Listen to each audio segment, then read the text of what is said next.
Hello, everyone. Thank you so much for zooming in with us today. And I'm just going to have a couple of things to add before we get directly to our speaker today. First of all, show of hands, who's tired of snow and ice? Okay. Well, the skiers probably think it's probably fine, but and I used to be a skier, but I'm a bit tired of all this.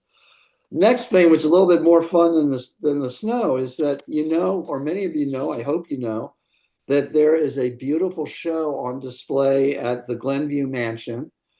It's our Seeing Red show in conjunction with the Rockville Student Juried Show. And we were fortunate enough to be allowed to keep it up for an extra few weeks. And it's now on display through March 20th. And it is a beautiful show. If you've seen it, great. And you'll probably want to see it again. There is a Meet the Artists event on Sunday, February 22nd. And I hope that you all can come in and join us for that Meet the Artists. Those are always fun. And the public is welcome, and certainly the artists are. We hope to have our judge present to talk to us about some of her picks. So now I'd like to introduce our speaker, artist Teresa Jade Jarzynski. And I'm so glad that she's going to speak with us. It's about something that I don't know a thing about, but I'm going to learn about, and that's vision boards. But a little bit about Teresa before we get going. She's an artist, she's a wonderful artist, and that's on top of this vision board thing. She's had displays at Artists and Makers and the Martha Spack Gallery, the Northern Virginia University, and these are individual shows, solo shows. She's also been on display at the Bowery Gallery in NYC and the New York Studio School, University of Mississippi, the Touchstone Gallery, the Ada Rose Gallery. So seems like she splits her time on these shows between New York and the DC area with a little bit of Mississippi thrown in for fun. She's a native of the DC area. She graduated from the Duke Ellington School of Arts. She went on and got her BFA in acting from the Tisch School of Arts at NYU. So I don't think she'll be tongue-tied at all, and she's probably got this all rehearsed, but we'll see. She then decided that she'd add to that the visual art training, and she did that in New York. And then in a really cool thing, she went to the Lorenzo de Medici School in Florence, Italy, and got her fine arts degree in studio art and painting in Italy. So that's wonderful. We're glad that she's back in the DC area, her home, and we're glad to have her today. She's going to share after she shares her other things, she's also going to, share some of her personal artwork and then the talk about the vision boards. So we're here to hear Teresa, not me. So I'm going to turn it over. Teresa, please. Oh, by the way, everyone, please keep yourself on mute. If you have a question, Teresa said that feel free to unmute and ask the question.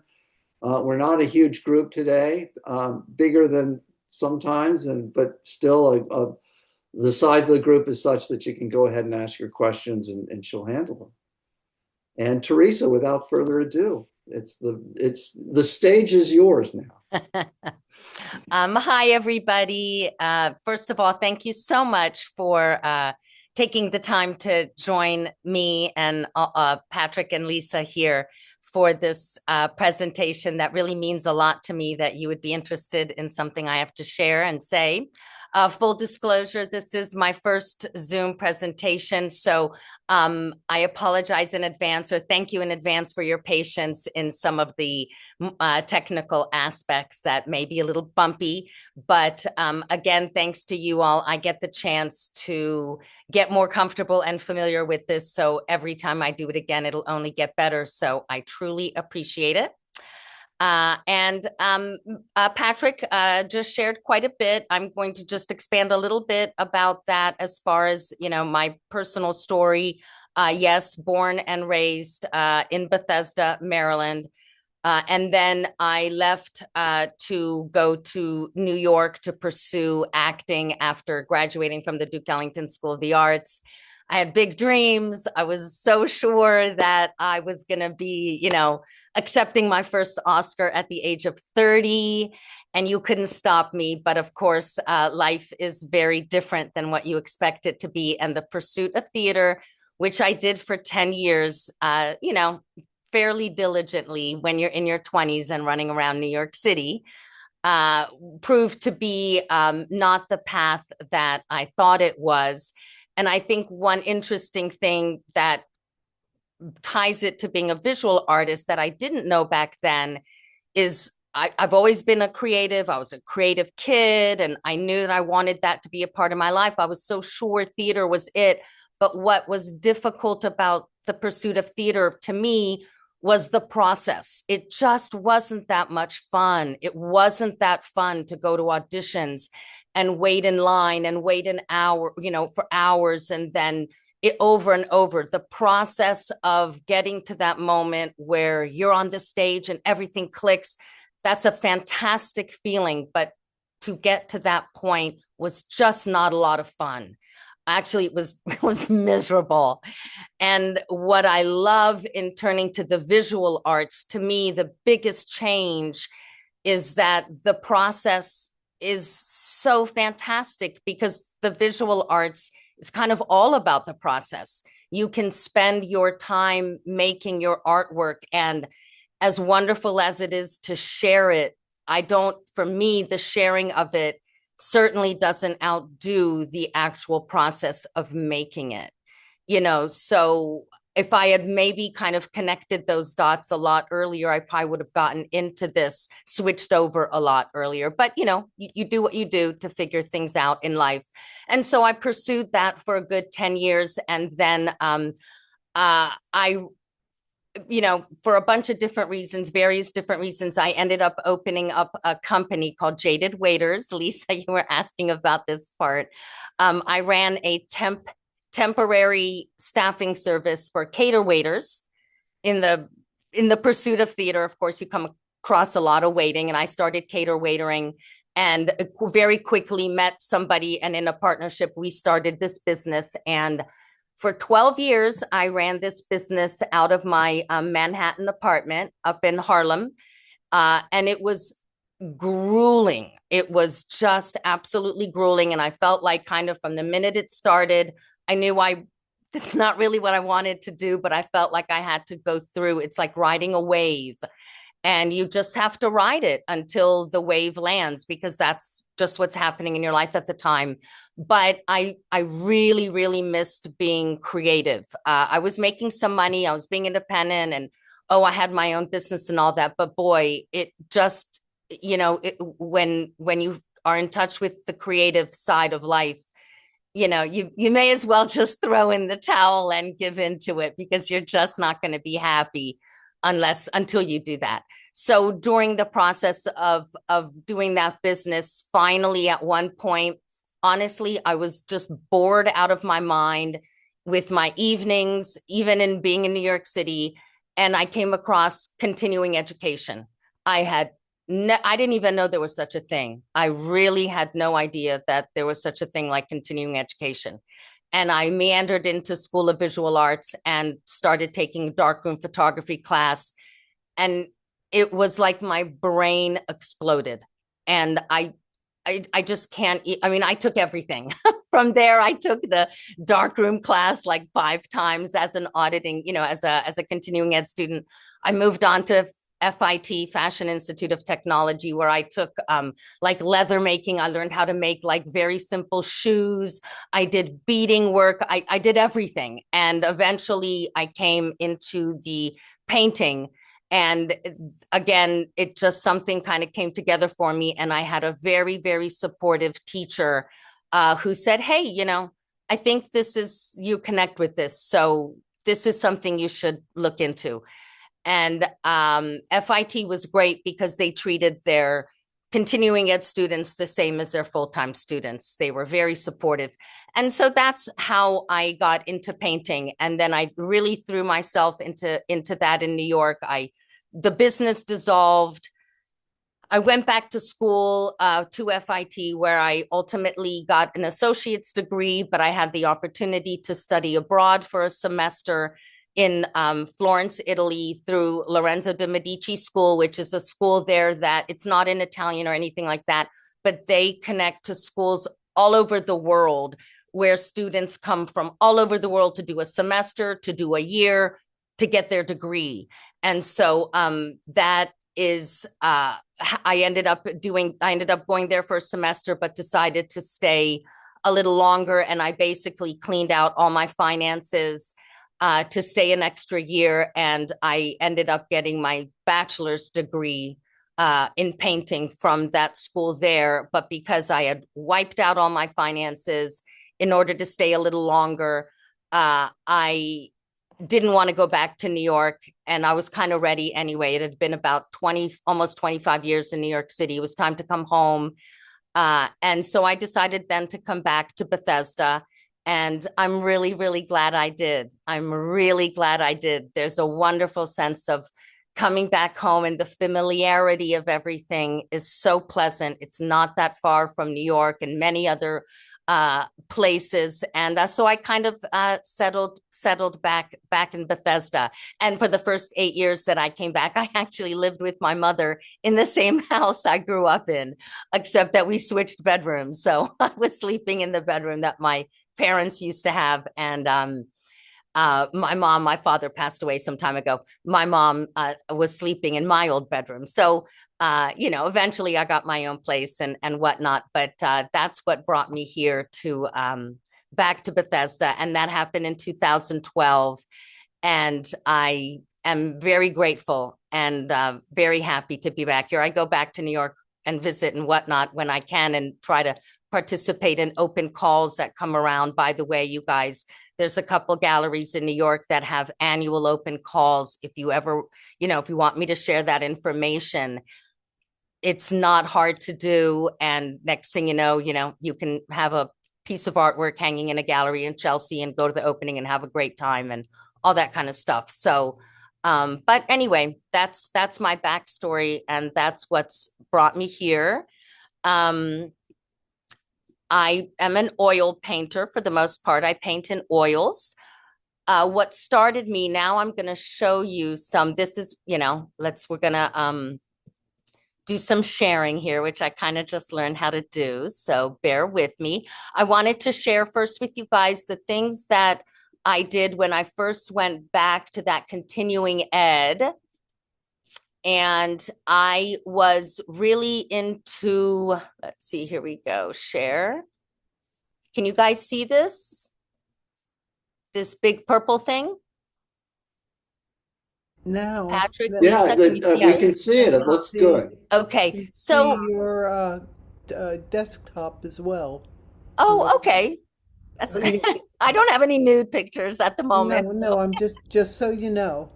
Yeah, no, thank you. I appreciate that. But that may be just the easiest way for me to do this. So if it's not too distracting for you guys. No, it looks good. It's fine. This is like a 5 foot by 6 foot. And when I first painting quilt, I was crazy to use fabric and threads and beads. And I ended up just kind of making these huge quilt-like paintings. I was using acrylic at the time. And this was the result. I made this one, and I wanted to show you another large one. This one was even bigger. You guys can see this? It's sort of a gray with a circle with some gray in it. A lot of Yes, gray. it's like a big moon. Yes. So you guys are able to see that. Great. I want to show you one more.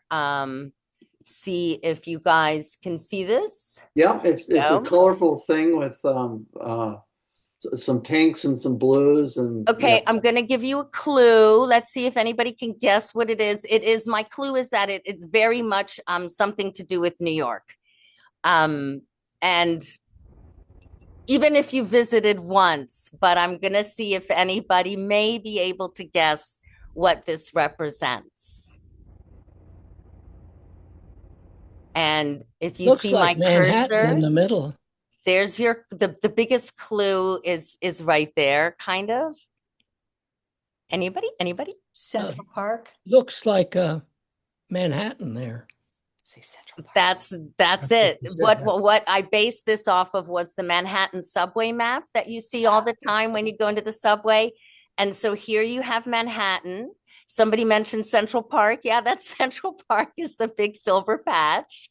You've got Harlem right there, where I lived for many years. And this is downtown. This right here, this big old pink patch is Brooklyn. Then actually kind of down here, and then you get into Queens, and then you get into the boogie down Bronx, as we would call it, up here, and you've got Jersey over here. So that was kind of fun. And this is huge. This is like 5 foot again by 6 foot. It's very large. These 3 paintings now, I have them now here in the Rockville Flex Space Center, where I rent a small studio space. It's kind of like a shop front. So if you ever want to see these in person, they're there. And if you know anybody who might want to purchase these, please let me know, and I'll share the benefits of that with you. Where are they now? They are in, I rent a small studio space in a place called Flex Space. It's on Wilkins Avenue. Right. And I'm happy to share all of this information afterwards. I can send everybody an email with all of this, because they do still have a few studio spaces there, and it's wonderful. It's a very quiet space. So if you're looking for kind of quiet, but the management is fantastic. And this used to be the Washington School of Photography. So it's right by G Street Fabrics. So I'd be more than happy to share that information. And these paintings are all there. So anytime you'd like to see them or see the space itself.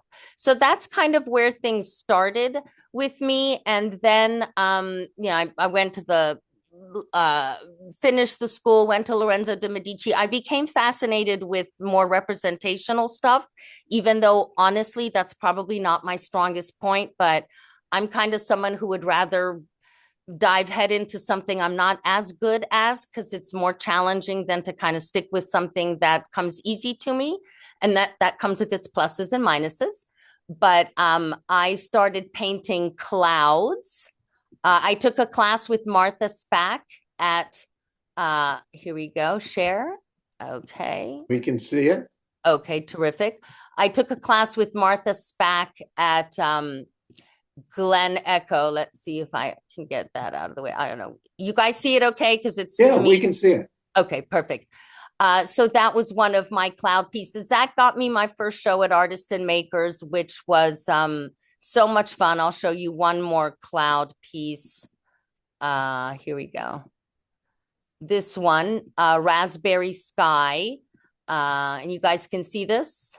No, what we see is the list. You were doing it correctly the other time when you'd actually click on it the other one. Share. There we go. Now you see it? No, sorry. Oh, no. Oh, dear. Let's see. Let's go again. We're going to go here. I'm opening that up. Then, oh, there we go. Share. I think you need to go to your desktop and click on the share open. Yeah. There we go. No. Uh-oh, it's not. I'm pressing the share here. I know. I what you're sharing is just this list. And what you want to do is actually share what opens up on your desktop, which is Raspberry Sky. You won't get to it from this screen, but if you get out of this screen and then go to the folder with Raspberry Sky, we'll see it.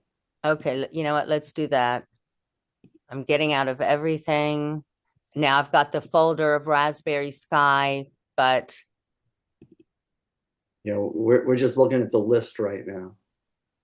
And I'm pressing the button that says share. Let's see. Now I'm tapping on that. Still there we go. Yeah. Okay. There we go. Raspberry sky. I wanted to show you guys these because I have found more and more, like these are all made up out of my mind. I'm collecting lots of images. I'm just having a lot of fun. And the more I paint, the more I realize that the imagination is a really big part of my work. I really think that a lot of times painters you can get really caught up in rendering and trying to make something look just like what you're looking at. And I find, especially kind of in this area, and I think the use of your imagination is a great thing to explore. Really, forget about the rules and kind of just make shit up. And excuse my French, but it's a lot of fun. And so that's kind of where I was starting with. But I did get, let's see, a little bit more into still life. Here we go. And now share. Do you see the flowers? Got it.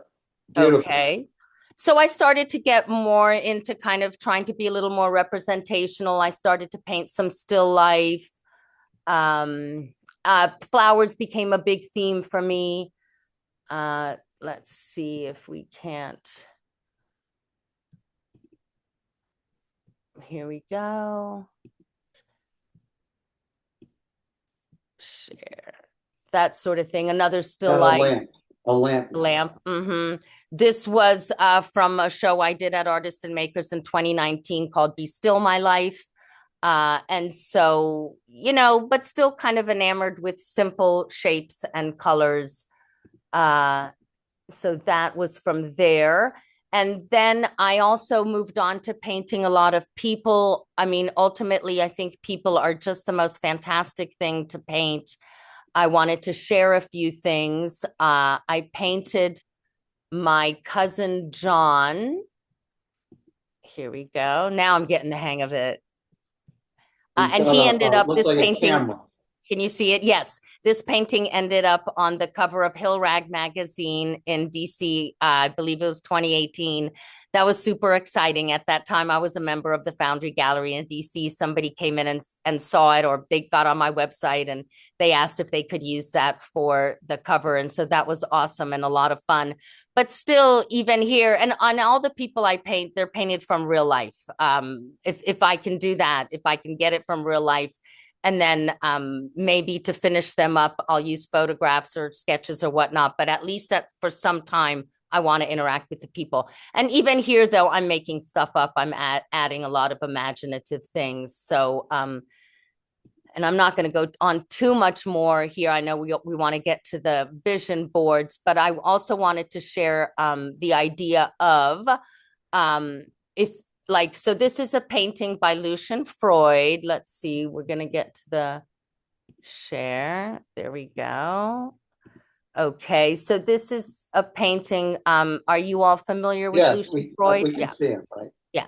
So he made this painting called Self-Portrait Reflection with Two Kids. He had 13 children. I don't know if I know, Kathleen, I know.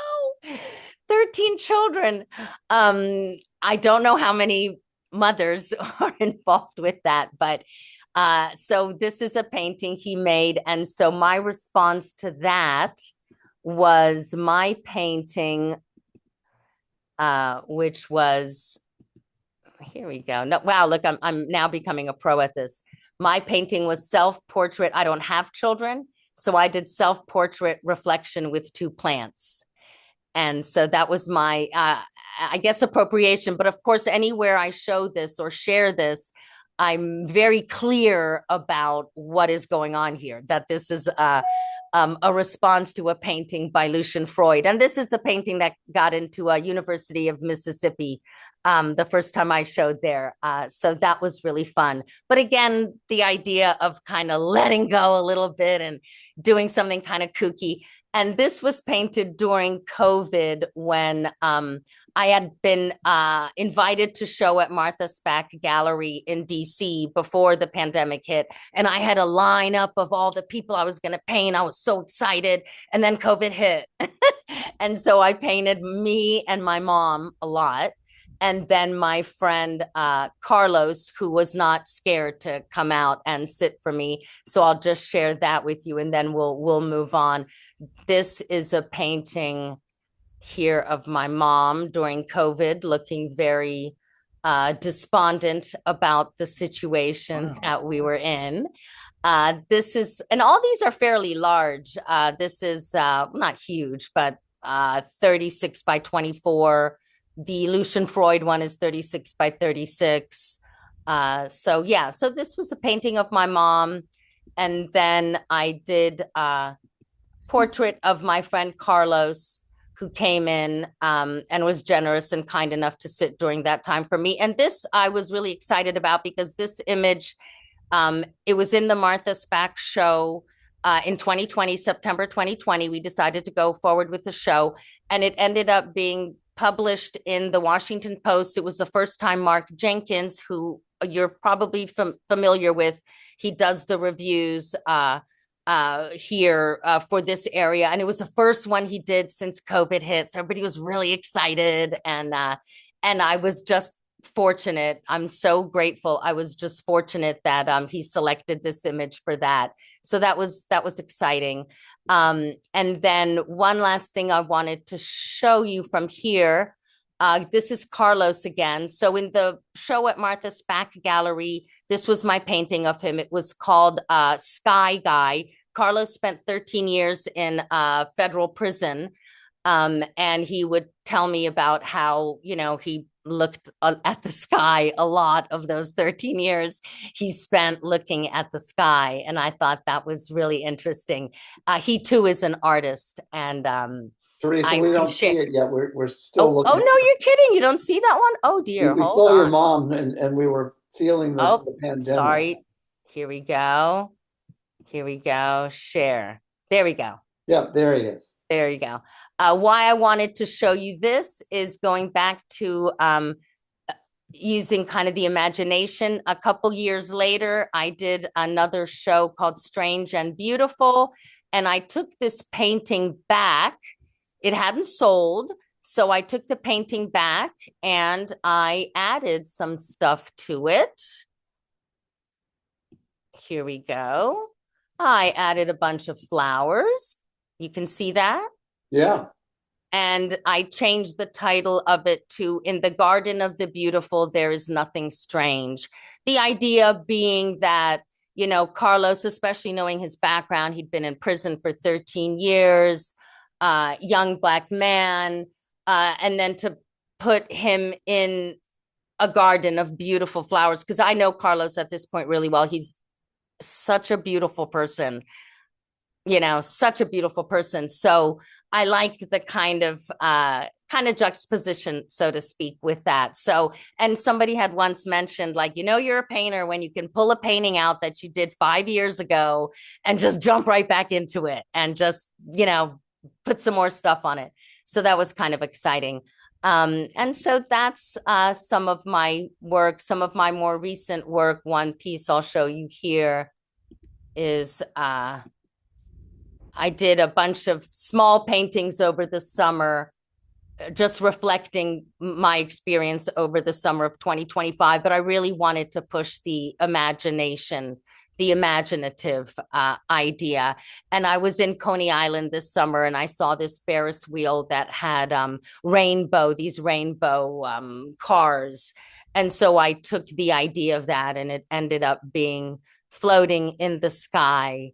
And I thought that was nice. And one thing I plan to do next year, hopefully, is I'd really like to teach a class about using your imagination in your work, really, really letting go of some conventional ideas and just getting crazy. I think it's really fun and could be useful. So anyway. I had a question. Yes, Kathleen. May I ask? First of all, the paintings of your mother and you during the pandemic, were they done in oil or acrylic? Oil. I started using oil not long. I was at FIT. I'd been doing those big quilt paintings with acrylic and stuff. And then the teachers there allowed me to just audit the classes where their full-time students were in. They were like, just join the class. And I took one class where the teacher was like, you don't even walk into this classroom with acrylics. We use oil. We use nothing else in this class.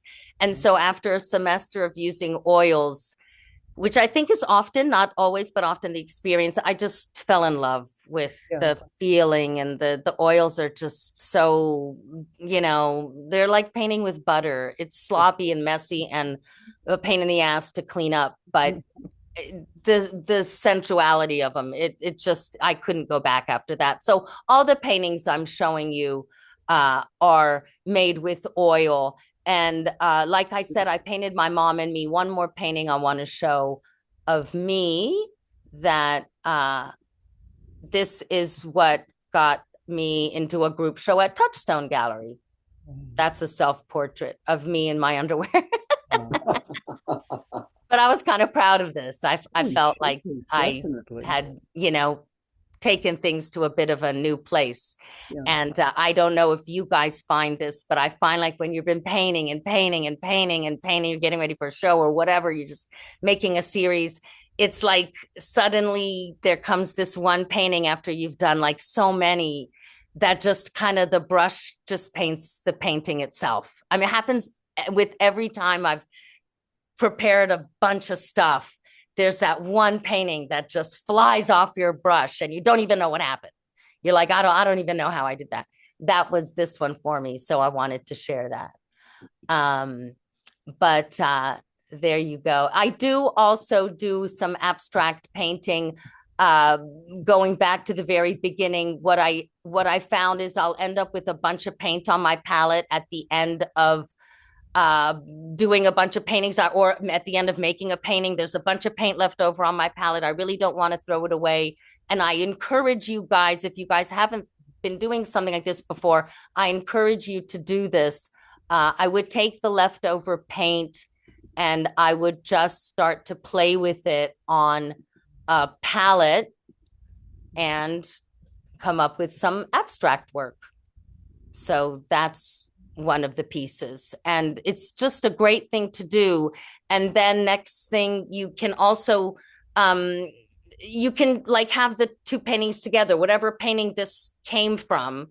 There's the representational one, and then here's the abstract version, and then you've got a conversation, and it's interesting. And so I encourage that. So I could go on and on showing you guys my work. You know how that is, but maybe enough about me. I have just one quick comment. I found the painting of your mother so powerful. The claustrophobia, she's wedged into this corner, and even the blanket she has this sort of amoebic-like, kind of germy looking. So and just the expression of her face, and beautifully done, very powerful. This one right here, right? Yeah, that one. I really struggled with that one. But then at the end, I thought it came together really nicely too. Are you guys familiar with the painter Alice Neal? No. Alice Neal? Yeah. Okay, let me see. She had a show recently that was it in New York or was it here in DC? But in New York at the Metropolitan. Yeah. I mean, she passed away in the 80s, but they still show her work. Yes, she did a show at the Metropolitan called But First, People First, something like that. I can't remember now. She's my biggest inspiration. Let me show you some work of hers. Unfortunately, these images are kind of small. If you are not familiar with Alice Neal, I cannot stress enough what an incredible artist she was. She painted people and nothing but people. She came about living in, she went to the Philadelphia School of Art, and she moved to New York at a time where the huge expressionist abstract movement hit. Huge abstract movement. And she was downtown with all the other downtown abstract artists, and all she wanted to do was paint people, and they were really giving her a hard time. Like, you can't do that. We're part of a movement. You got to paint abstract. And she packed up her bags and moved up to Spanish Harlem, and she just painted. She would paint the mailman. Anybody that crossed her path, she would invite them up to her apartment and have them sit, and she would paint them. I mean, she was absolutely brilliant. Here's another one of her works.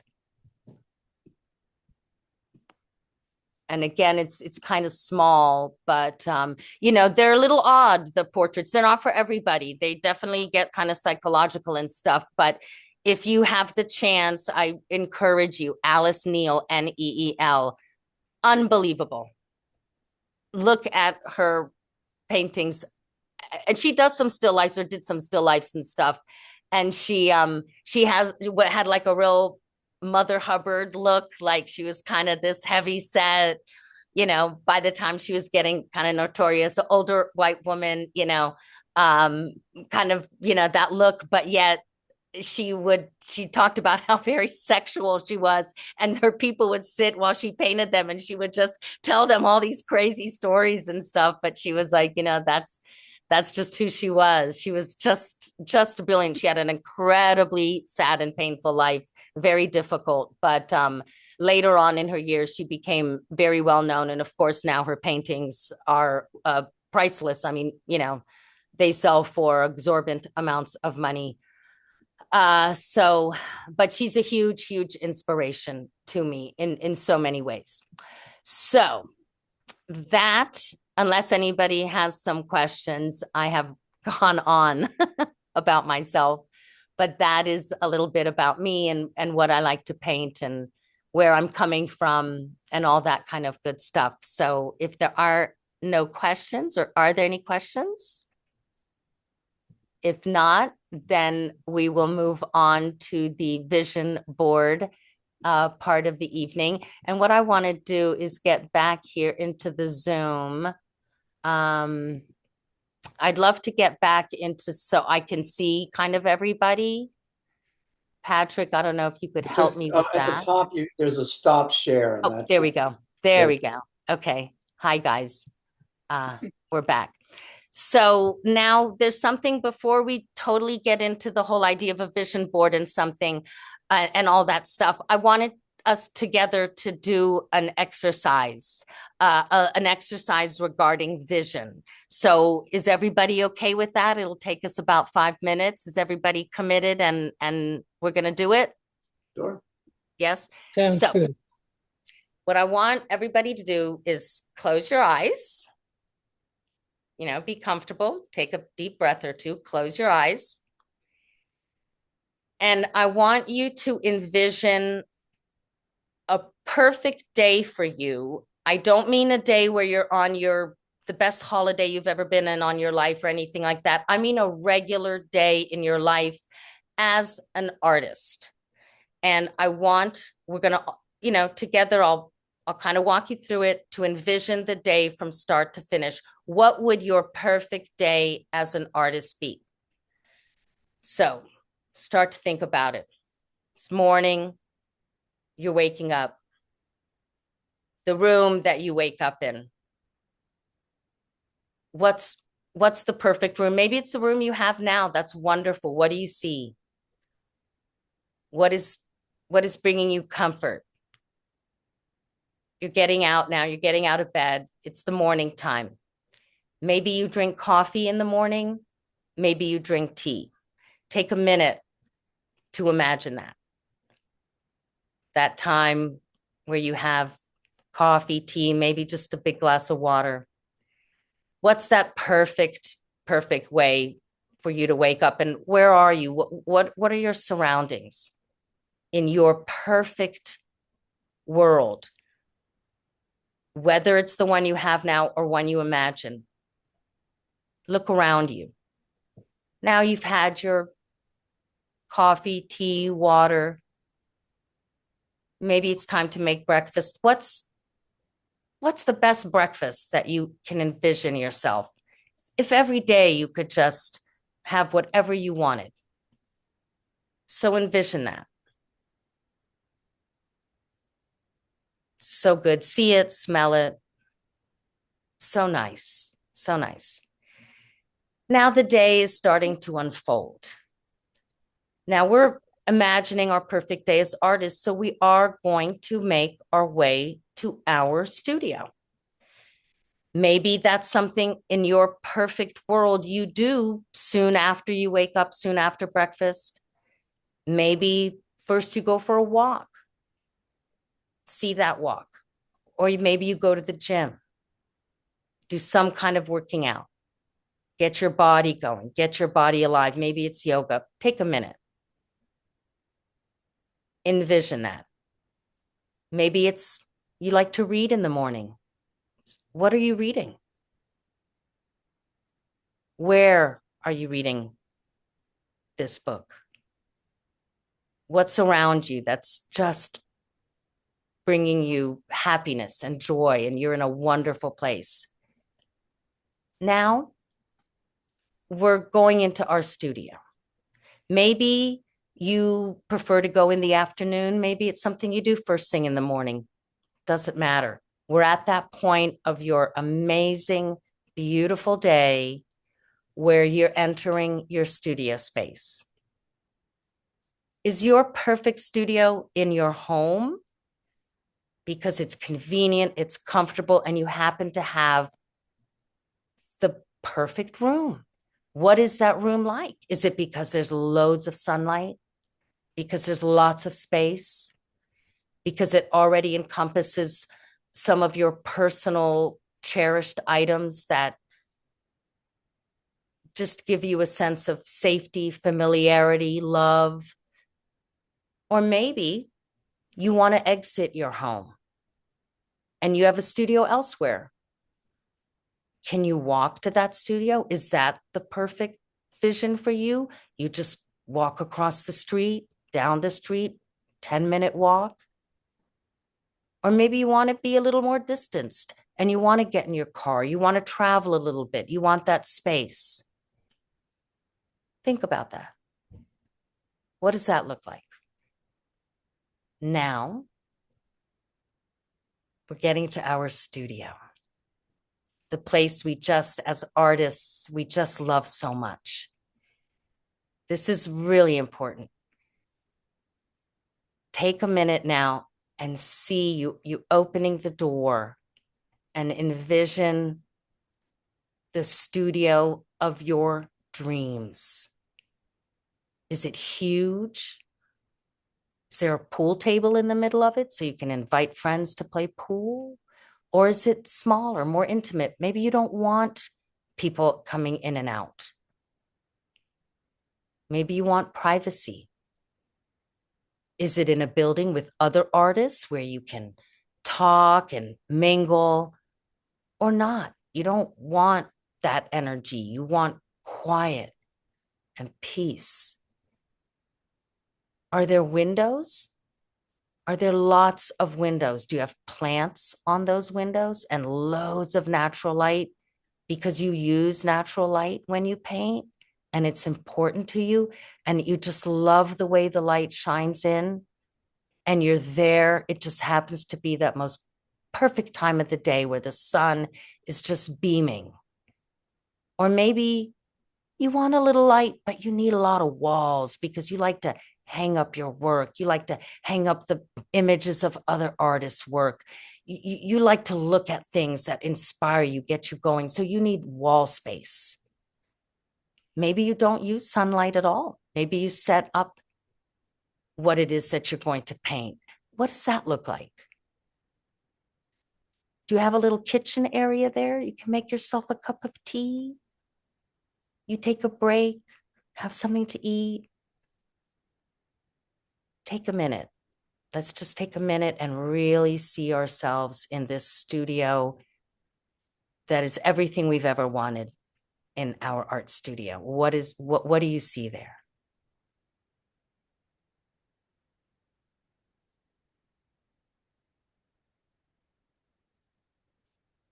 Maybe there's some books. What are the books? What do you read? when you're in your studio? What are you looking at? Is there a television? Because sometimes you like the sound of another person speaking when you're alone for hours and it brings you comfort. Maybe not. Maybe there's an old-fashioned radio in the corner. Are you listening to music? What music are you listening to? What brings you that? Is it calmness? Is it energy? What is it that really gets you to that place in the studio where you are just in that zone and you're just creating and you're just having a great time? Are you by yourself? Are you inviting people in? Is somebody coming to visit that day? Who are they? Who's this person that's can't wait to see what you're making? Or maybe you're just spending the day on your own. And there's your perfect studio. And now studio time is wrapping up. It's time to leave, time to step out of that space. Now you visualize getting back into the rest of the space, back into your home. Maybe it's an apartment. Who are you there with? Is it a spouse? Is it a partner? Is it a pet? Is that your dog coming up to kiss you and lick you and play with you? Maybe it's your cat. Maybe you have some fish. You like to watch them swim. You're back at home. What's that home that you just love being at home? Visualize that. Feel that. You've had something to eat now. You've had a wonderful meal. What did you eat? That was so great. Wow. Now it's the evening time. How do you want to spend that evening time? Do you want to continue being creative? Or do you want to watch a movie? What kind of movie would you want to watch? What are you interested in? How do you want to relax at the end of the day? And now it's the end of the day. And we're closing shop and we're going back into the room where we started the day and going back into the bed by yourself, with your partner, with your pet, whatever is the most perfect scenario for you. And you're getting under those covers. And how do you fall asleep? Do you listen to meditation? Do you listen to music? Do you watch a little television? Or do you just turn the lights out? And then you fall asleep into the most loveliest slumber you can imagine.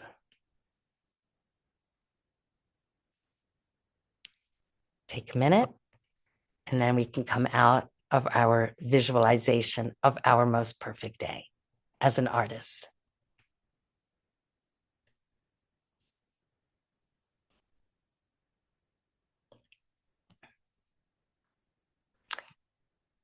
And when everybody is ready, the reason I've wanted to do that, because that is a big part of the idea of a vision board. It is about envisioning.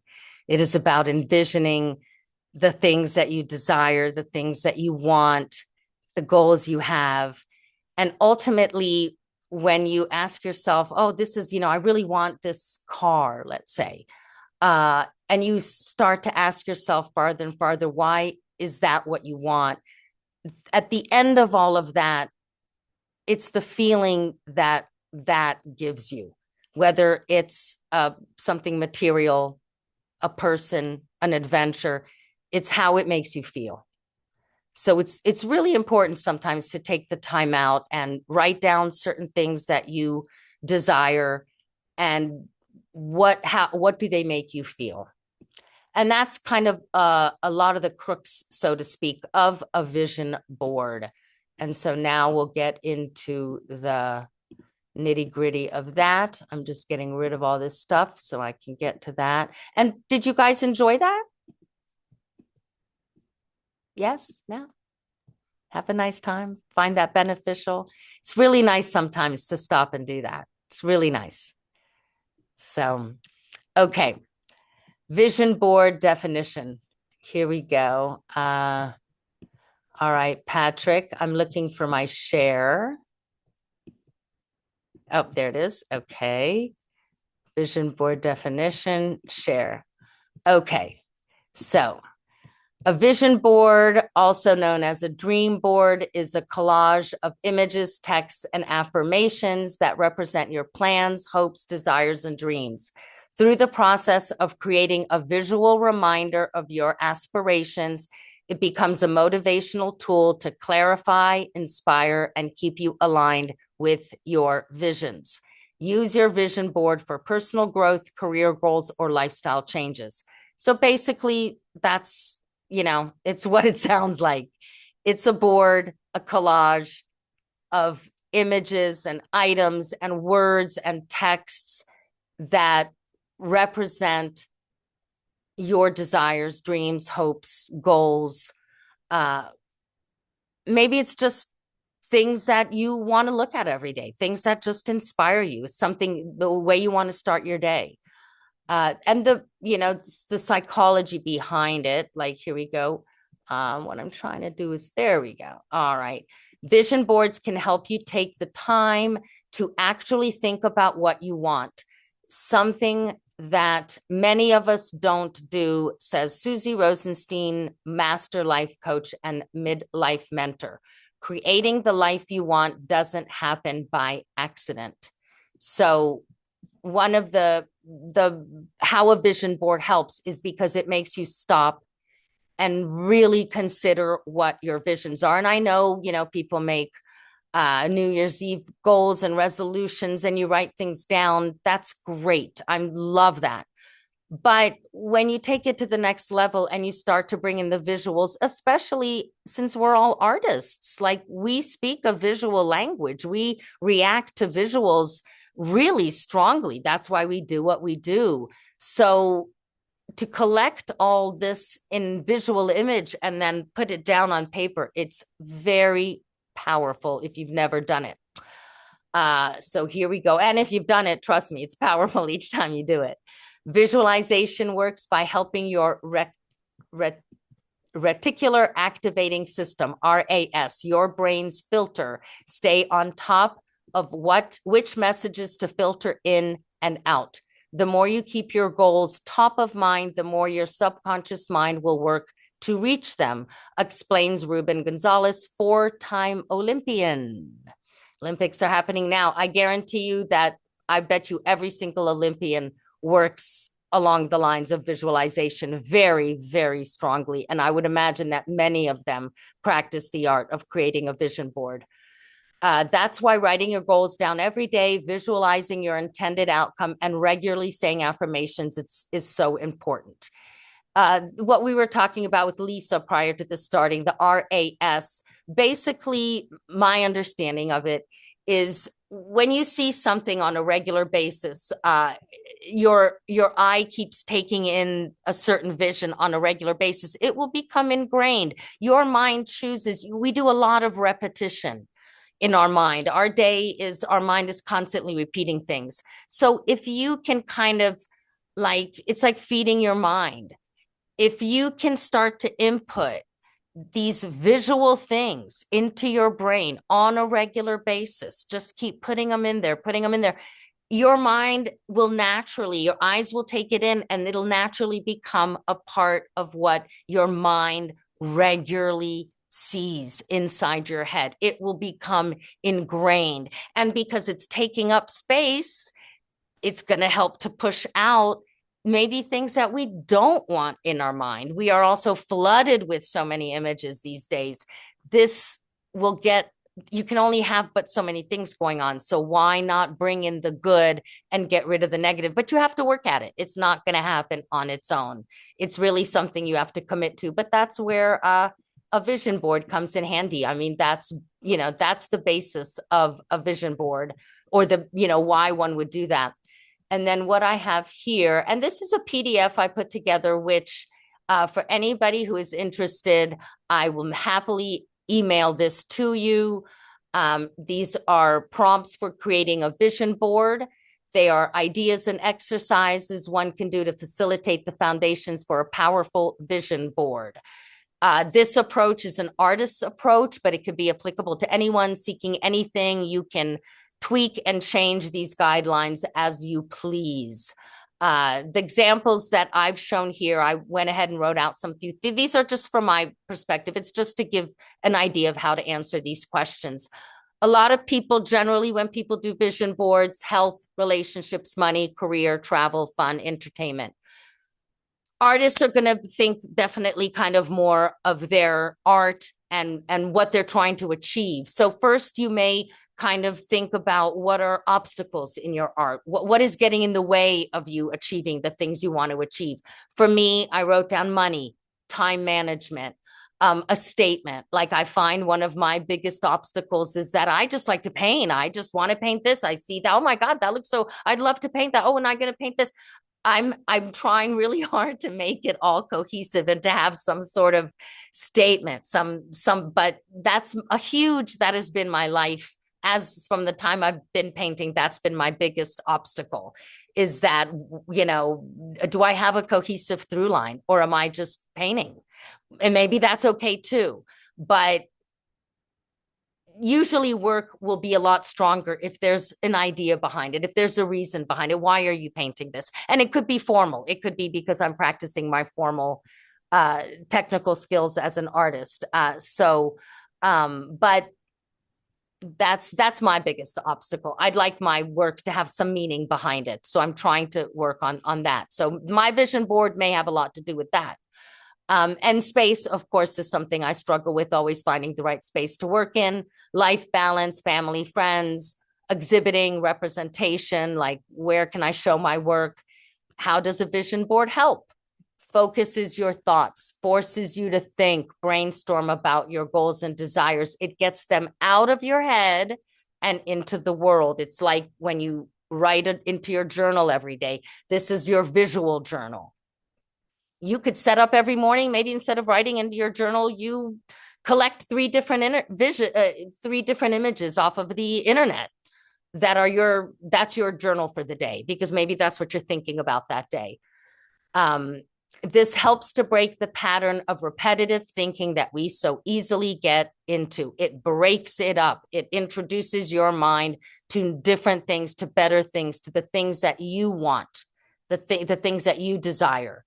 It's like it's planting the seeds in your mind. That's what it does. It plants these seeds so that your desires and goals can begin to grow. And, when you put them out there, they become more attainable. They feel more real. It's not a dream anymore. It's what you're pursuing.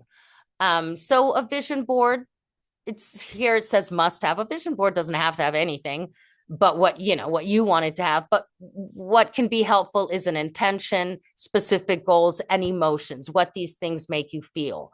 So you start by asking yourself, what is your intention for the year, for the life, for your art career, and how does that make you feel? Very important. And again, I'm glad to share all of this so you don't feel like you got to write it all down at the moment. But and that when you start to ask yourself what your intention is and whatnot, how does this make you feel? You can come up with a vision statement. For example, my vision statement might be, I intend to create work that reflects my inner and outer world as a means of documentation. I seek to share a way of seeing the extraordinary in the ordinariness of life. The painting of my mother. It's my mom. She's wearing slippers. She's got a raggedy blanket on. And, but it's extraordinary. It's an extraordinary moment in time for somebody, it's, so there you go. It's taking an ordinary moment and making it extraordinary. Another example, my intention is to prioritize creativity in my life and allow it to contribute to my financial gains while expanding my life experience. That's my intention, is that being creative is a priority. and this allows me to feel gratitude. Sorry, I forgot at the end of the first one. At the end, I always end it with, what does this make me feel? When I can find a way of sharing, a way to see the extraordinary in the ordinary, it allows me to feel meaningfulness. When I prioritize creativity and I allow it to contribute to me financially, and it expands my life experience, it allows me to feel gratitude. Maybe your vision board is about yourself, your health, getting to be the best version of yourself that you can be. A lot of people, of course, especially at the beginning of the year, choose that. So why do they choose that? Maybe I intend to live as the best version of myself. Why? So that I can have the strength to help others do the same. It's not self-absorption. Because if I'm at the top of my game, I can help others. If I'm floundering, I'm not helping other people. I intend to be a valuable member of my community. And that's why I want to be in the best shape I can be, the best version of myself. That's why I want to eat healthy every day, because it allows me to feel purposeful, because then I can help the people around me, because I'm feeling so good and strong and positive. So that's your intentions. And then once you set a clear intention, you can get super specific with your goals. And the more specific, the easier it is to catch it. My goal is to spend 20 hours a week in my studio. My goal is to dedicate one full weekend day to my practice. My goal is to explore the work of other artists so that I can gather images that inspire me and remind me of my intentions. My goal is to create and maintain my website as a place for others to explore my art. My goal is to seek out at least one opportunity per week to submit my work for exhibiting. My goal is to create and maintain a clear and precise artist statement that is true to my vision. So these may be some of the goals. And, we can go on. These are goals for if you want to become the best version of yourself. What does that mean? Cooking 3 to 4 times a week. Find a style of dressing that reflects my inner self and makes me feel cute.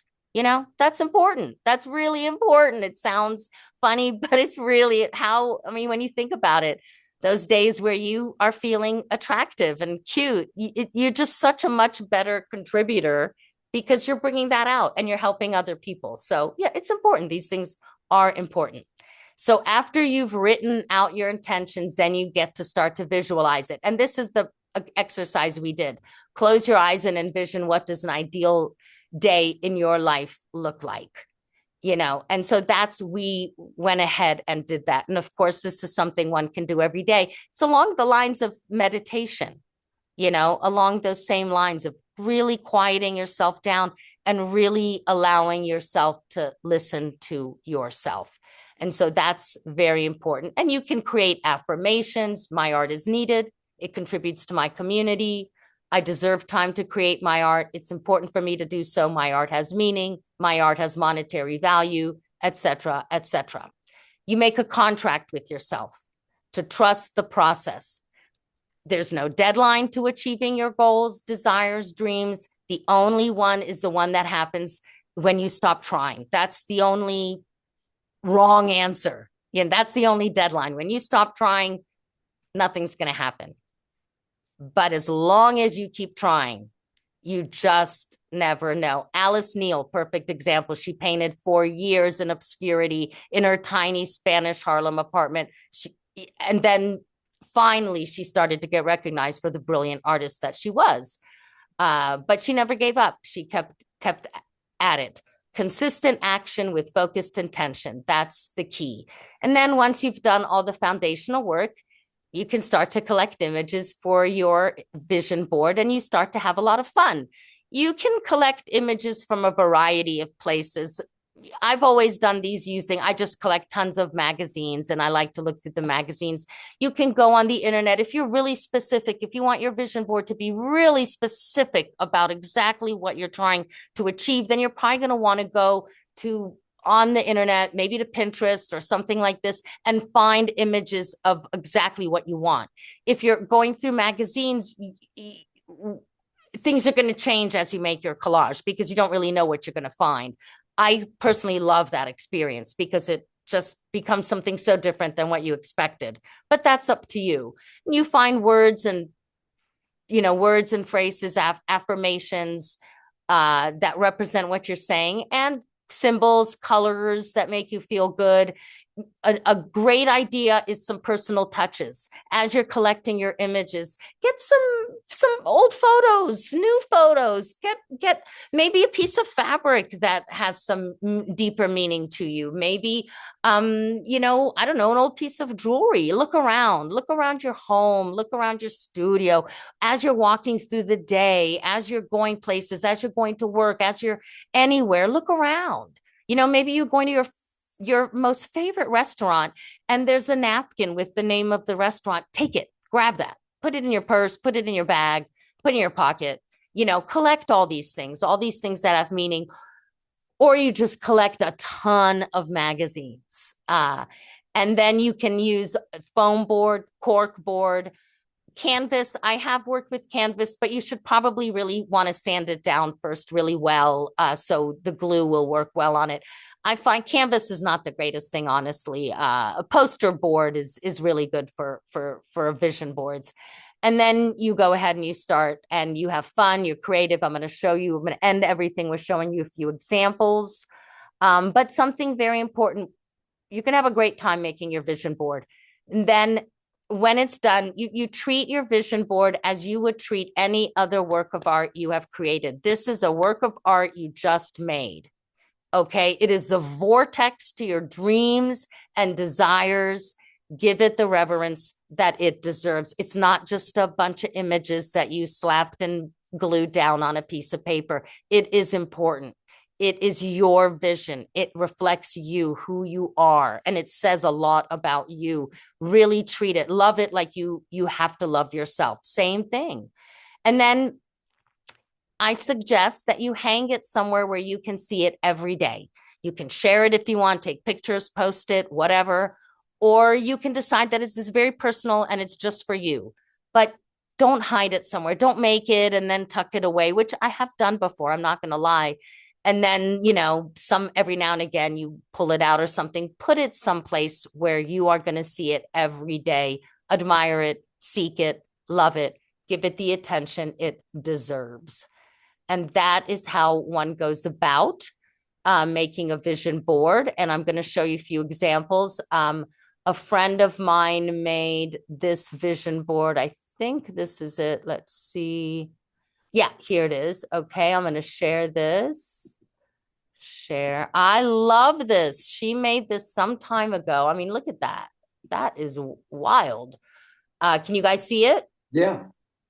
So she made this vision board, all these things she collected. This may be too busy for some people, but if you can see, she put a frame around it, a gold frame. This hangs in her bathroom. She looks at it every day. She has been freaking out about the fact that I'm doing this whole vision board thing these days, because to her, it's a life changer for her. Every day she looks at this and every day she takes it in. And it's to her, it's like a piece of magic that she has. And she's just absolutely crazy about it. And I love that. So that's a really good example. Where did I get these from? Here we go. Before you leave this one, Mm-hmm.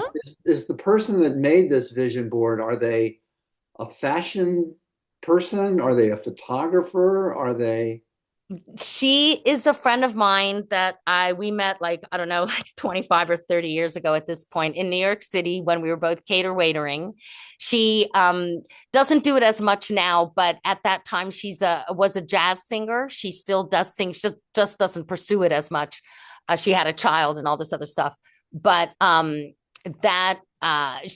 that's her background. She has the most incredible voice. So she is born and raised in New York. And so she's a jazz singer. Yes, very much like to reflect her sense of style, an artist in all senses. So yes, very much like to dress a certain way. Was aware of how she put herself out there. The photography is just another example of art. I mean, she is she doesn't wear herself as a bohemian, so to speak. It's not like if you saw her walk down the street, you'd say, oh, she's so bohemian. You maybe not, she's an attractive woman. Maybe you wouldn't, okay. But she's the most bohemian person I know. Her life is she just lives it just for the art, for her surroundings. Her name is Undine, and that's the O that's right in the middle of it there. So that having such an unusual name like that has always, affected her a certain way. But yeah, so she's your basic New Yorker who's just kind of living life in the city. And she is a single mom. Her son is now in college. And, I've seen her go through all of that. And yeah, she just, like the Song of Sisters, she has a sister, the storyteller. She believes in the power of storytelling by her singing. Anytime there's something happening in the city that has to do with something where people are sharing, she's there. She's there right away. Calling all fabulous women. Of course, she's, in touch with being a woman and the power of sisterhood and womanhood. Be more chill, try to keep chill. The choice is yours and it's simple.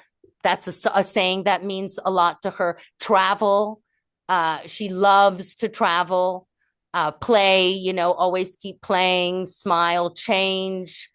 Again, sisterhood, optimism, all these things just have so much meaning to her. And the thing with the vision board, and I do, it's great to get really specific and get your goals and stuff, but honestly, it's really fun also to just know all about that, be aware of what's going on inside your head, but then just look for images that you just love, and you see something and you're like, oh my God, that's so me. Like, I didn't even think about that. That's so me, so run around naked.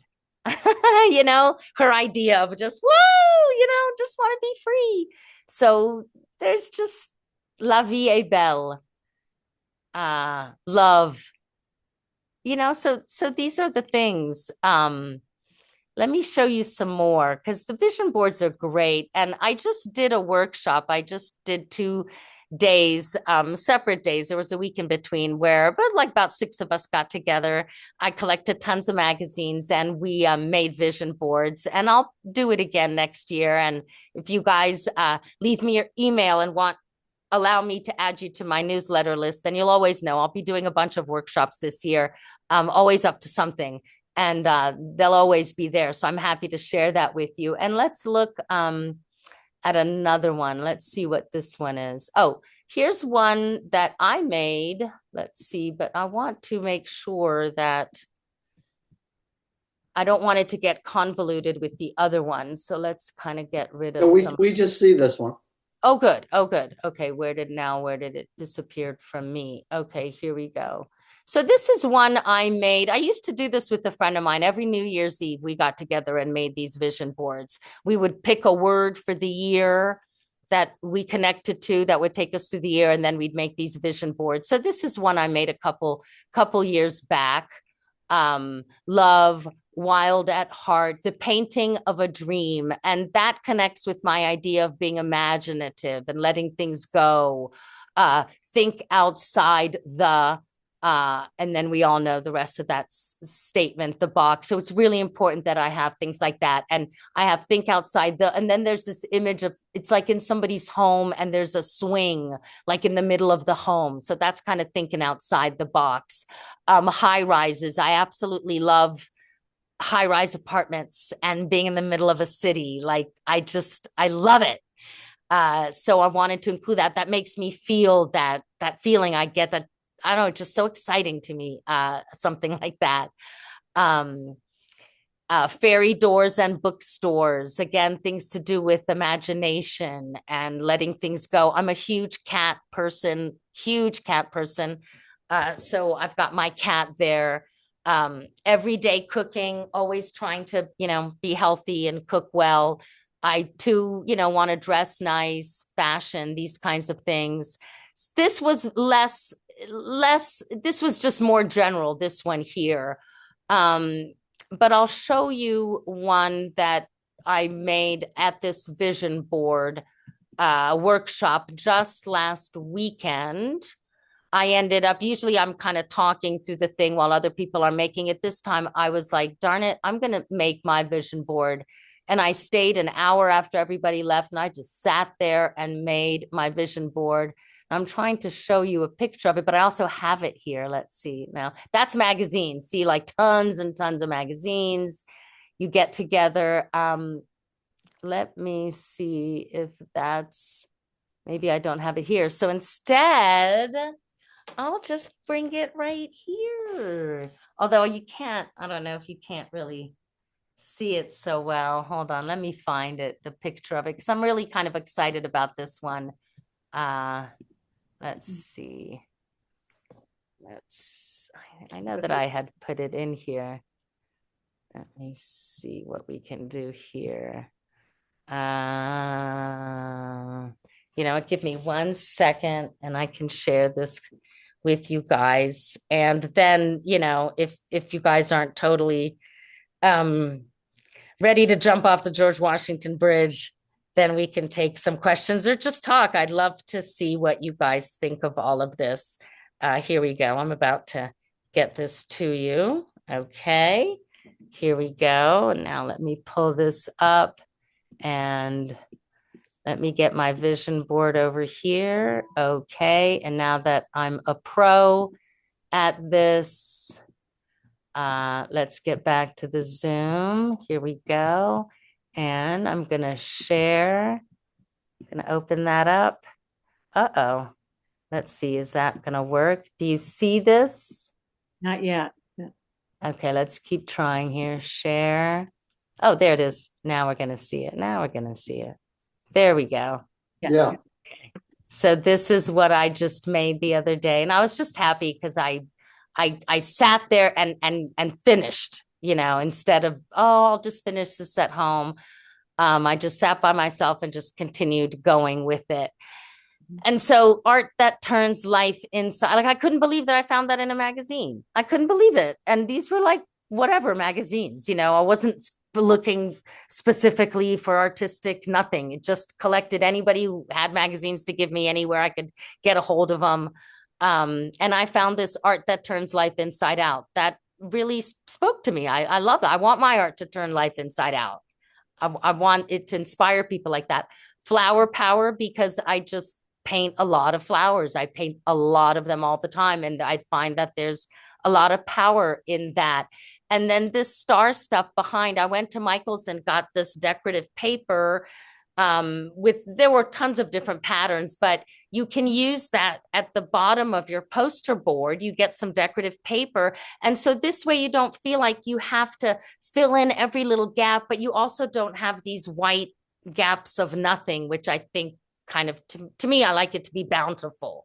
So that's a really great thing to do if you're organizing materials for your vision board, is to find some kind of decorative paper. Here's a little snippet of another piece of that paper with the white stars. And I hadn't done that before. And I was like, that, I love that. So look, see what the neighbors call you. Don't be afraid to kind of, give the neighbors something to talk about. Color crush. I'm like insane about colors. Book idea. One of the things I really want to do this year is do a lot more reading. So I put that in there. Outdoor space. Make sure I get outdoors. This little painting of a sheep is by another artist I love so much. Milton Avery, if you're familiar with him or not. Beautiful artist. Also not alive anymore, but beautiful artist. To me, to me, a successful space should have a harmonious effect and everything should feel balanced. I mean, I found that in some random magazine. So I was excited about that. There's a Joan Mitchell abstract painting underneath here because I connect with abstract art, American style. The object at hand, when you paint still life, you have an object at hand, that sort of thing. So living with color, off the beaten path, performance art, sublime. How far will you go? So, There you go. Those are just some examples. A little salad, healthy eating, a mirror for reflections. So that's what the vision board is all about. I have this feeling that it's almost like a stream of consciousness, but on paper and collage format. I think that's a great way to describe it, Patrick. And I think that's a great way to go about it. A stream of, you're opening up these magazines, these images, and something jumps at you. You're ripping it out. You're tearing it up. Then you get this pile of images. Absolutely. And whatever, you don't know what you're going to find. Something hits you, boom. And the nice thing about that is then once you've put it all together and then you start to look at it, you may learn something about yourself, that you didn't realize, what you may be surprised. Oh, I look at what I pulled out. That's so interesting. I didn't know that. Do you spend a lot of time worrying about where you'll put this quote or that image or this background thing? No, I don't let that get in your way.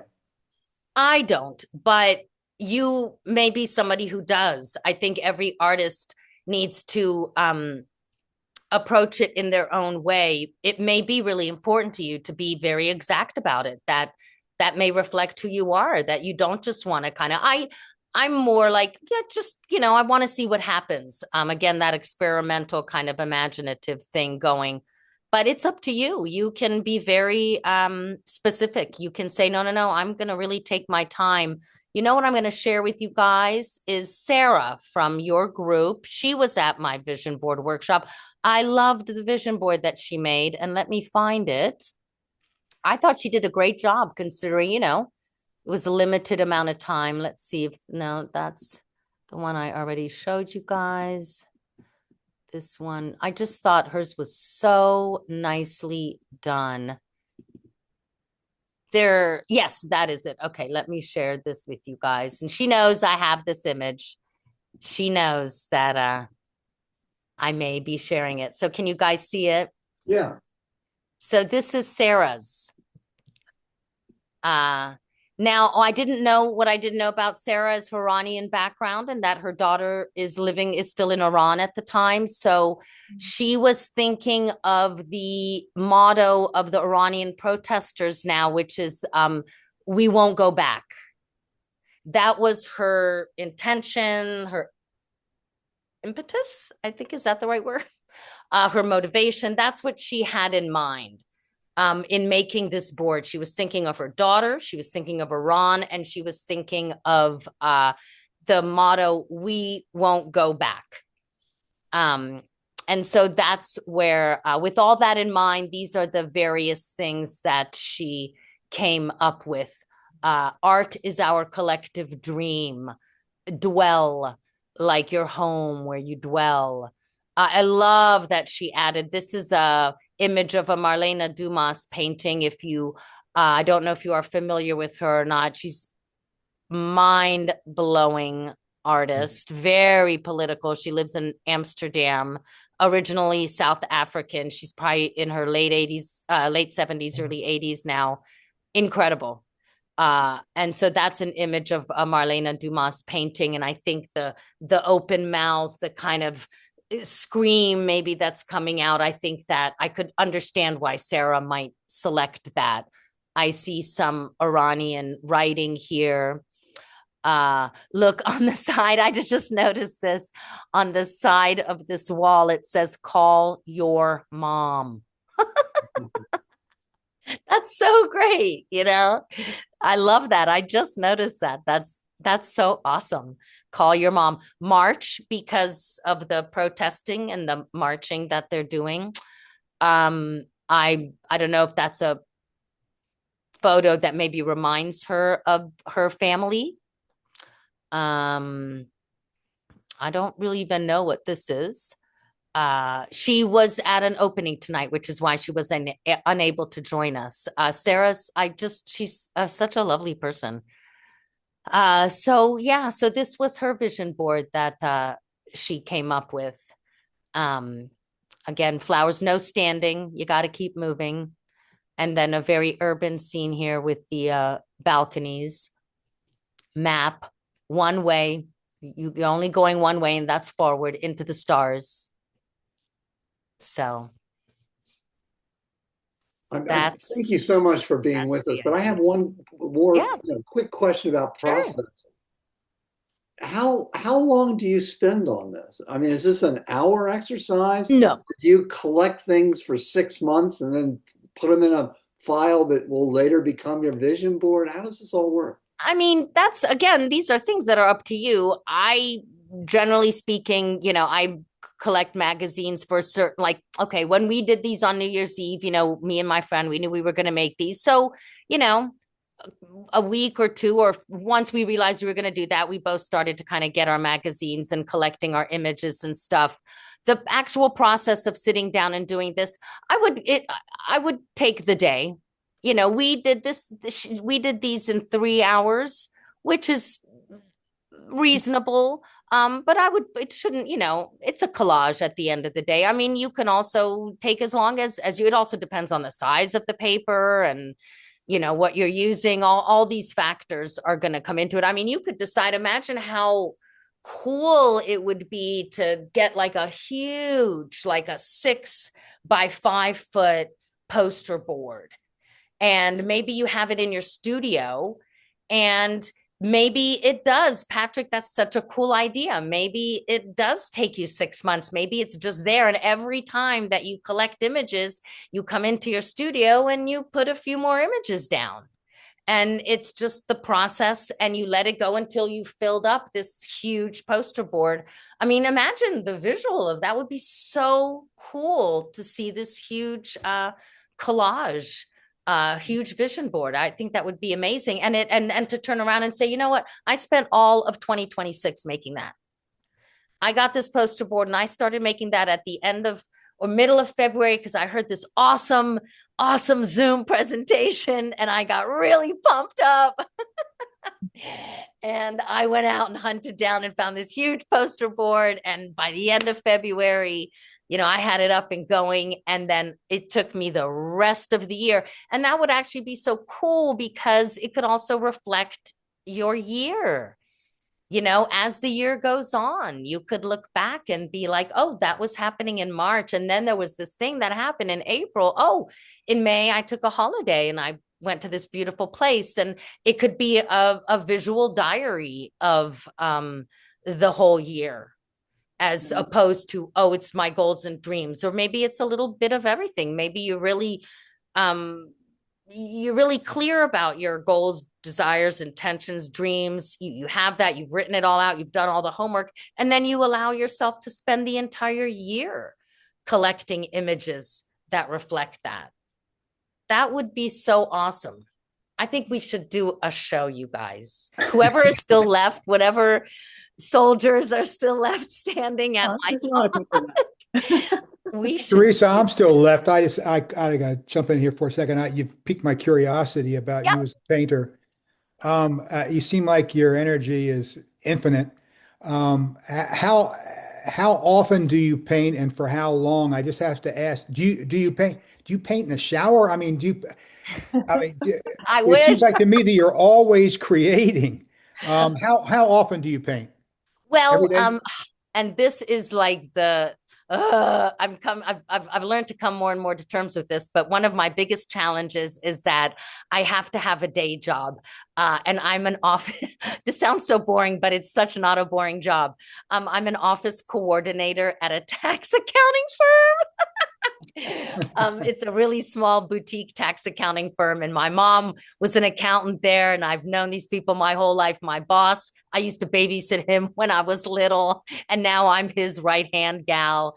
And it's a small boutique tax accounting firm in North Bethesda, Rockville area. So I give the best hours of my day to these people because it pays my bills and allows me to put some money aside for, maybe one day I can retire from that and actually do art full time. So I paint in the evenings, and honestly, I paint a lot. I moved back here with the intention of, I left a very full life in New York City And I had scored an amazing apartment in Harlem, like out of control. I left all that to come here so that I could paint easily without having to hustle as much as New York City demands of me. And I have the support of my family. I still have to have this day job, but it's a lot easier than something I'd be doing in New York. And so with that in mind, honestly, you know, it comes in phases, but for the most part, I mean, I paint like every day, 5 days a week, sometimes 6 days a week. Then sometimes I have pictures, but I feel like I've shown you guys so many pictures of my work. I've had some commissions come the last couple of years. And boy, they just are, I mean, it's you learn so much, but they just can be really brutal. Yeah. And oh my God. Uh and I would have people want me to do stuff where a lot of imagination was involved, more than I'm, you know, ready to do.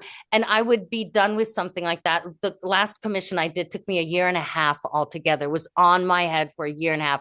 I finished that in December. It had to arrive to her house by Christmas. So in early December, I haven't painted since then.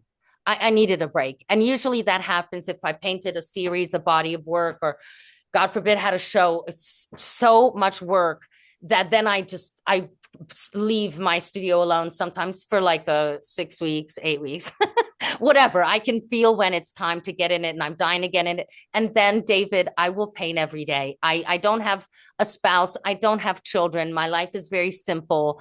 I will go to work. I will run errands. I will have dinner, and I will go to the studio. I paint in my mother's house in the basement. When I was a kid, I would spend all my time in that same basement, like doing little creative things. And then without expecting it, my life has done this weird circle where as an adult, I've come back and I live in that basement. When I'm really in the groove, David, I mean, it's what I'm doing. I feel guilty if I'm not. It's every free time. It seems like that's always the goal. I got to get to the studio. I got to get to the studio. So yeah, sometimes easily when I'm in the groove, we're 5, 6, you know, days a week. I always want to be down there, even if it's not working out, or even if I'm just kind of hanging out. My friends hate that, but you know, that's thank you for sharing that. That's very enlightening.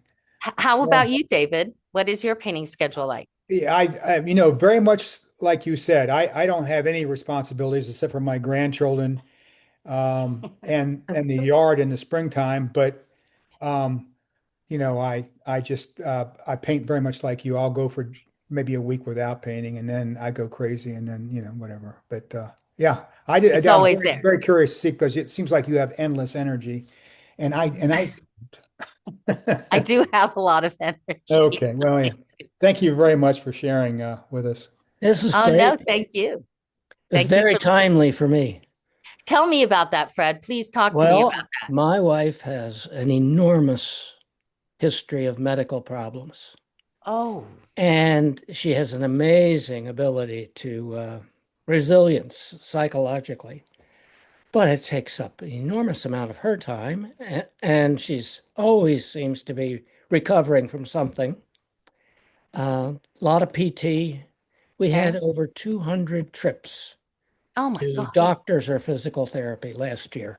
Okay. And we're moving to an apartment in a life care place. Okay. And it's driving me crazy because I have collected for years things that I thought I could put into a collage, all kinds of things. I saw people playing tennis with pink tennis balls. This was years ago. I thought, oh, I've got to put them in a collage. Yeah. And Now's the time. I did it. Okay. Oh my God. That's terrific. Now they're not pink, they're orange, because the pink didn't show up. But anyway, that's terrific. I have this room. My studio looks like a junk drawer, except it's a room instead of just a drawer. And I have to get it emptied out, decide what I'm going to take to this apartment. Yep. Before by April 1st. Okay. And I have a storeroom filled with things, mechanical things, leaves, seeds, tiles, rocks, pebbles, all kinds of stuff that I thought at one point I have time, I'll do it. Put them into something, it'll grab me, which happens, but I haven't done it in several years now. And now's the time. But when you do that, But- kind of the opposite of the vision board, though, too, can be, it's a great opportunity to find the things that do have meaning, Oh, but this has purge, just been purge, perfect. purge the ones that don't. Make sure, and it's a great opportunity to really go through these things and see what has meaning. And if it's something that is not going to be good on a poster board, one of the gals that came to the vision board thing, she was talking about how she wants to weld a collage. She wants to make a three-dimensional. I was like, go get them, Joyce, do it. But it's a great opportunity, Fred, to also do the opposite, to also purge and clean and get more specific. Thank you for sharing that. Thank you. It's the time. Couldn't be more timely. It's the time. That's an amazingly timely. I'm so glad to hear that. My psyche. I woke up this morning and think this is the last thing I want to do is move. I thought, drop it. Just say I'm not going to go. Well, I don't feel that way now, and this is really just opened great. Up. So thank you. I'm indebted to you. Thank Teresa, you guys. Thank you guys. As we wrap up, and thank you very much. I think your conversation with Fred is a nice cap on tonight's presentations. Can you share with the group and those that will be watching later how they can reach you if they want to learn more? Yes. The best way I would love to leave you. And how do I do that? How can I type something so you guys why don't you tell us, and then later on you can send Lisa and I we'll put it in the note, and then we'll attach it spell to the recording. So my website is Teresa Jade. That's T with no H. Where the H is the H in my name. There is no H in my name. TeresaJade.com. My real last name is Jarzynski, but in the hot pursuit of my acting career that never really came to fruition, I went through many name changes as actors do, and Teresa Jade stuck. And then I had my waitstaff servicing company, which was called Jaded Waiters, because we were in Manhattan and we were all very, very, very jaded because we were all cater waitering. And boy, let me tell you, that kind of work will make you jaded. So that's where Teresa Jade comes from. But I wanted to slap Jarzynski back in there because that is my actual real name. So teresajade.com, TeresaJade.com. That's the website. You can sign on to my newsletter. I'm going to have a Learn to Crochet in a Day workshop March 21st. I'm going to do some embroidery workshop in either spring or summer. And what's really exciting is that next year, I would like to do the Artist's Way. I don't know if anybody's familiar with that, but that's a whole thing. It's a book and there's a whole program that you do with it. I'd like to teach that. I'd like to do a 12-week workshop on the Artist's Way, and that's going to be really exciting. So if you want to know what I'm up to and all these things I'm doing, the best thing is to get on my newsletter.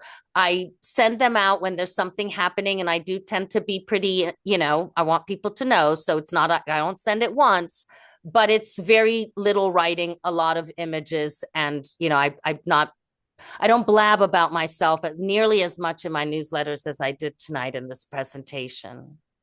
And Teresa, we're so glad you did that blabbing, and thank you. I'm always free to blab more. Okay.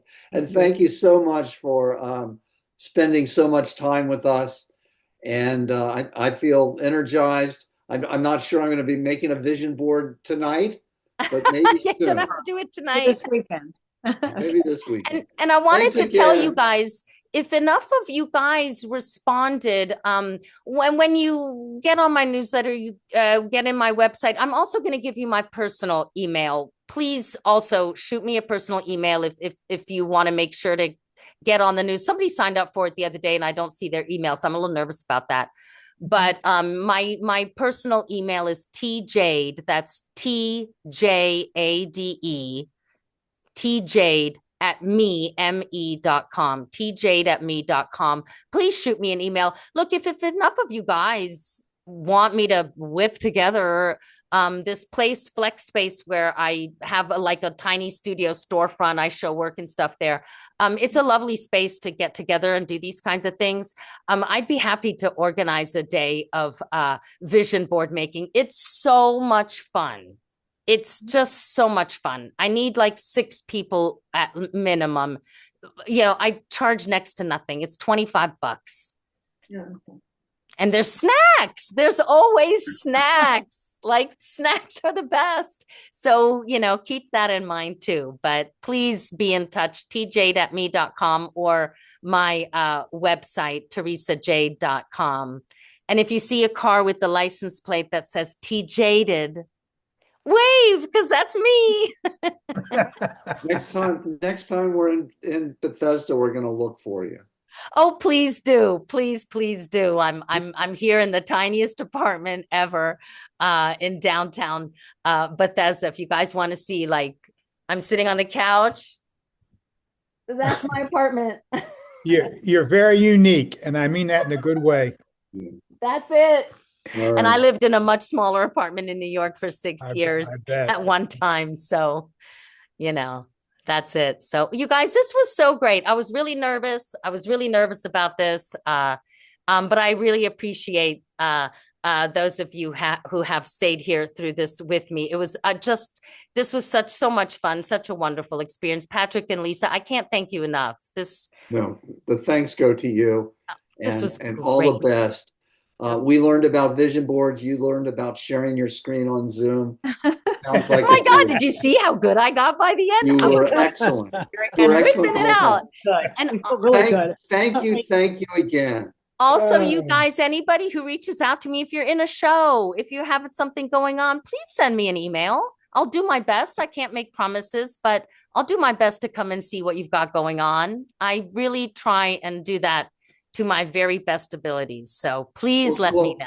I love to see what you're up to. During the week, or if you want to come to our Meet the Artist event, you're welcome for our Seeing Red show.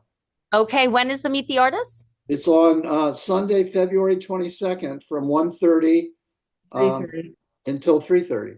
I'm in New York that weekend. Meeting up with some family. I'm sorry, you guys. That's next weekend. So sorry about that, but I'm sure it'll be a fantastic. If you have time during the week, it's not open during the weekends. But if you have time during the week, come see it. It's quiet. It's beautiful. You've been to the Glenview Mansion before. Yes. I know you have. I think I've even probably had some in a group shows or something in there at some point. So at 9 to 4. 1:30 to 3:30, Fred. On Sunday. On Sunday. During the week. Oh. During the week. During the week, it's 1:30 to 3:30. No. 9 a.m. to 4:30 p.m. Oh, okay. You know what? I'll try and swing by after work. I'll try and sneak out a little early, but I'm right there in North Bethesda, Rockville. I'm not that far, so I can sneak out a little early and swing by and take a look. But yeah, please do share with me what you guys have going on. Send me images, pictures, whatever. I'm told, I love it. I love to go back and forth with people and all that stuff. You guys, thank you. Thank you again so much. Thank you. Bye. Thank you. Bye-bye. Thank you.